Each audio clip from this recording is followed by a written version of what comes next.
Well, welcome to 10-Minute Record Views, episode 105. And this time I'm going to talk about Van Halen's 1978 debut album, Van Halen. And what I have here is an early, although not a first, Canadian pressing. And just a quick reminder, if you haven't subscribed to my channel yet and you like what I'm doing, please do subscribe. It makes a ton of difference. Thanks so much. This is an album which is a total game changer. It revolutionized the way that guitarists and general consumers of pop and rock music saw the electric guitar and its potential. But it's not just about the guitar. The playing across the board is excellent. The singing is fantastic, particularly the backup singing, which makes a major contribution to the sound of the record. And the lyrics are also well crafted and witty and just hit the right note. The story of this album begins with the Van Halen brothers, Alex and Eddie, who were born in Amsterdam. In 1962, when Alex is 9 and Eddie is 7, the family moves from Holland to Pasadena, California, which is where the Van Halen story basically takes place. Growing up in Pasadena, they had a series of bands in the 1960s. Their first named band was the Broken Combs. In a classic adolescent move, which kind of foreshadows the general thematic nature of Van Halen, they changed the name of that band to the Trojan Rubber Company, and subsequently in the early 1970s to Genesis. This is around 1972, and at this point the lineup of Genesis includes Eddie on guitar and vocals, Alex on drums, and a guy called Mark Stone on bass. They changed their name to Mammoth, and they're gigging around Pasadena at this time. They're using a sound system which belonged to the singer of another band called the Red Ball Jets, and the singer was, of course, David Lee Roth. He actually grew up in Indiana, at least until his early teens. At that point, his family moves to Pasadena. Dave has difficulty adjusting, gets in trouble, sees counseling, ends up going to a ranch for troubled teens. He also gets into music in high school, and he's doing a bit of singing and a bit of gigging with other bands. After high school, he goes to Pasadena City College, where he meets the Van Halen brothers, who are also enrolled. By about 1974, Mark Stone is no longer cutting it as the bass player in Mammoth, so they begin to audition for a bass player. There was another local band called Snake in Pasadena. Its lead singer and bass player was a guy called Michael Anthony. He auditions, passes the audition, and they take him on not only to play bass, but also to sing backup. A highly consequential decision because Anthony's high tenor is going to become a very recognizable piece of the signature Van Halen sound all the way through their career. There's also time for a name change. It was David Lee Roth who suggested changing from Mammoth to Van Halen because he felt that, like Santana, the use of the name had a real power. So in 74, 75, 76, starting to attract attention, and that includes attention from Gene Simmons. Simmons wants to make a demo with him and actually flies him out to New York. Sadly, that particular glimpse of stardom goes nowhere. But their luck changes because they're then spotted at a gig in Pasadena by a guy called Marshall Burrell, who was at the time the guy responsible for booking acts into the whiskey. He calls up his friend Ted Templeman, who works at Warner's, is a record producer, has worked with the Doobie Brothers and lots of other folks, says, "You gotta hear these guys, they're playing a couple nights at the Starwood," and Templeman is absolutely blown away, primarily by Eddie's incredible virtuosity on the guitar. After hearing that first night, Templeman is pretty convinced that he wants to sign these guys, but he is not yet sold on the singer, so he goes back the second night and he is increasingly underwhelmed by David Lee Roth. He's missing notes, there's lots of stage antics, but it seems a little forced as far as Templeman's concerned, and Dave's whole shtick is totally borrowed from the lead singer of Black Oak, Arkansas at the time, who had created a character called Jim Dandy. Dave, as you can see from these photos, is totally mimicking his shtick.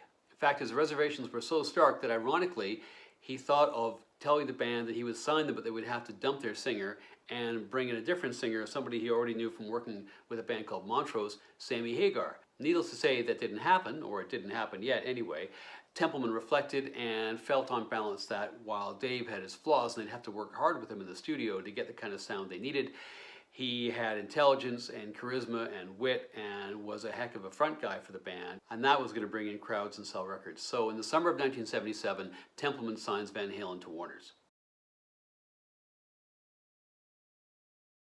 So in August 77, Van Halen goes into the studio.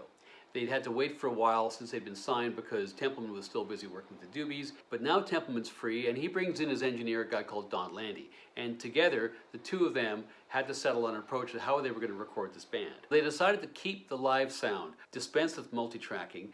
The setup is very simple. When you listen to the album, the drums and bass and vocals are basically right down the middle. Eddie's guitar, for the most part, is through the left channel, and all the overdubs are done through the right channel. For Templeman and Landy, it was simply an issue of putting a microphone in front of Eddie and just letting him go to town. Eddie had built his own guitar, the so-called Frankenstrat, which he's holding here, overdriven through Marshall amps using either a phaser or a flanger or both, depending on the particular circumstance, whether he was soloing or not, and an echoplex echo, typically when he was soloing. And those are basically the elements of what Eddie termed the Brown sound.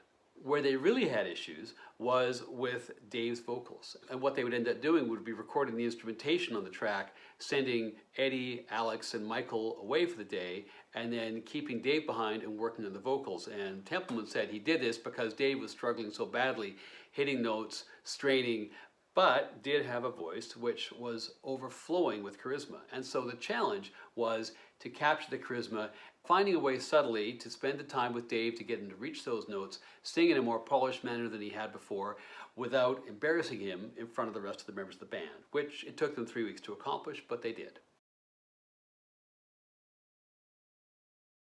Famously, this album starts with the sound of car horns, which are actually the car horns from the band members' own cars, taken out of the cars and rigged up in the studio to create that descending, honking sound, which then leads into Michael Anthony's pulsing bass line, the Brown sound of the guitar coming out of the left speaker, Dave with his vocal tricks and his whole persona, Michael's amazing backup singing, all within the first minute. You have so many of the elements of what is the classic Van Halen sound. Then we're on to Eruption. I don't know what to say about Eruption that hasn't already been said. As is well established, it wasn't even supposed to be in the record. Eddie was just warming up and playing a little number that he would often whip out as a solo piece on their live show. Templeman's blown away and says to Landy, look, we got to put this on tape. And Landy says, actually, I've already had the tape running. This is an absolutely mammoth, epochal piece of music at less than 2 minutes, completely changing what people thought was possible. And the history of hard rock electric guitar really does divide pre and post Eruption. That's followed by You Really Got Me, a cover of the Kinks song. In my view, one of the great cover versions of any song by any artist. That's followed by what, in my opinion, is the high point of the album and arguably one of the highest points of their whole career, which is Ain't Talking About Love. There is so much to love about this song. That riff, based around an arpeggiated A minor chord. The solo, which is fantastic the first time, and then it's reprised later on. The breakdown on the bridge, which is so amazing. The whole bit about I've Been to the Edge. Back to the solo, there are only a few overdubs in this album, and perhaps the most significant of all of them occurs on this song. The way the record is engineered, for the most part, has Eddie's guitar coming solely out of the left speaker. In the right speaker, he doubles his solo, both times, with an electric sitar. With the sitar in the right channel, you can actually isolate it really well if you're interested. Just swing your balance right over to the right. I'm the One, pretty clearly the weakest song on side one. Still a pretty good song.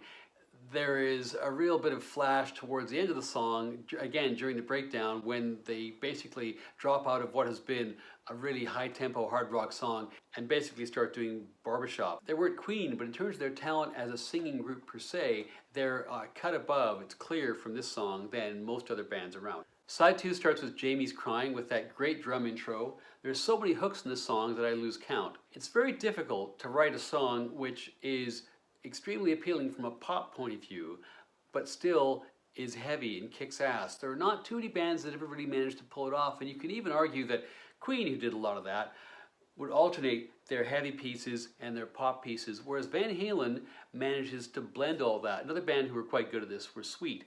Next is Atomic Punk, which of course famously starts with that sound where Eddie's got his guitar going through a phaser and he's rubbing his palm on the low E string to create that kind of sound. He does it again later in the song. Great lyric too. It's epic and pompous, but Dave somehow manages to pull it off. And I think that was what Templeman was talking about, recognizing that Dave's personality would be able to carry the day. As he said, they would never have made it without Dave fronting the band.